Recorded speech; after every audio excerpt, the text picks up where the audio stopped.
രാഹുലിനെതിരായ ലൈംഗികാതിക്രമ കേസിൽ തിരക്കിട്ട നീക്കങ്ങളുമായി അന്വേഷണ സംഘം.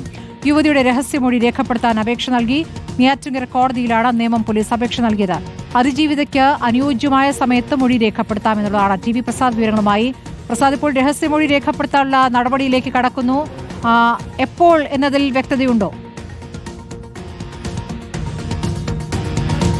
അത് അതിജീവിതയുടെ സമയം കൂടി നോക്കിയിട്ടാണ് തീരുമാനമെടുക്കുക. സ്മൃതി, നമ്മൾ കണ്ടതുപോലെ ഇന്നലെ ഉച്ചയ്ക്ക് ശേഷം മുഖ്യമന്ത്രിക്ക് പരാതി കൊടുക്കുന്നു. ഉടനെ തന്നെ ക്രൈംബ്രാഞ്ച് ADGP വെങ്കിടേഷിനെ വിളിച്ചു വരുത്തുന്നു. അപ്പോൾ തന്നെ ഉന്നത ഉദ്യോഗസ്ഥരുടെ യോഗം ചേരുന്നു. രാത്രി തന്നെ മൊഴി രേഖപ്പെടുത്തുന്നു. ഇന്ന് രാവിലെ 6 മണിയോടുകൂടി വലിയമല പോലീസ് കേസ് രജിസ്റ്റർ ചെയ്യുന്നു. പിന്നീട് ആ കേസ് നേമത്തേക്ക് ട്രാൻസ്ഫർ ചെയ്ത് നേമത്ത് രജിസ്റ്റർ ചെയ്യുന്നു FIR. അതിന് പിന്നാലെയാണ് ഇപ്പോൾ പോലീസ് രഹസ്യമൊഴിയെടുക്കുന്നതിന് വേണ്ടി അതിജീവിതയുടെ രഹസ്യമൊഴിയെടുക്കുന്നതിന് വേണ്ടിയുള്ള നീക്കത്തിലേക്ക് കടന്നിരിക്കുന്നത്.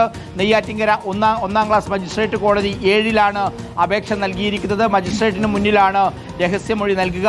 അതിൽ നേരത്തെ പറഞ്ഞതുപോലെ അതിജീവിതയുടെ സമയമനുസരിച്ചാണ് സമയക്രമം തീരുമാനിക്കുന്നത്. അതിജീവിതയുടെ കൂടി സൗകര്യവും സമയവും നോക്കിക്കൊണ്ടാണ് ഒരു തീരുമാനത്തിലേക്ക് എത്തുക. ആ വിവരം കോടതിക്ക് കൈമാറുന്ന നിലയായിരിക്കും പോലീസ് സ്വീകരിക്കുക. തിരക്കിട്ട നീക്കം തന്നെയാണ് നടക്കുന്നത്. മറുഭാഗത്ത് രാഹുൽ മാങ്കൂട്ടത്തിലിനെ കണ്ടുപിടിക്കാനുള്ള ഊർജിതമായ ശ്രമവും പോലീസിൻ്റെ ഭാഗത്തുനിന്ന് ഇന്നലെ തന്നെ തുടങ്ങിയിട്ടുണ്ടായിരുന്നു. രാഹുൽ മാങ്കൂട്ടത്തിലിനെ ട്രേസ് ചെയ്യാനുള്ള ഒരു ശ്രമം നടന്നിട്ടുണ്ടായിരുന്നു. കേരളം വിട്ടു പോകാനുള്ള സാധ്യതയും പോലീസ് സംഘം തള്ളിക്കളയുന്നില്ല. പാലക്കാട്ട് ഇനിയിപ്പോൾ കേന്ദ്രീകരിച്ച് നിൽക്കാനുള്ള സാധ്യതയില്ല എന്നുള്ളതാണ് പോലീസിൻ്റെ ഒരു വിവരം. പക്ഷേ മറുഭാഗത്ത് രാഹുൽ മാങ്കൂട്ടത്തിനെതിരായ പരാതിയിൽ അതിവേഗ നീക്കമാണ് പോലീസ് നടത്തുന്നത് എന്നുള്ളതാണ് ഇതിൽ കൂടി വ്യക്തമാകുന്നത്. ശ്രുതി, ശരി. ടി വി പ്രസാദാണ് വിവരങ്ങൾ നൽകിയത്.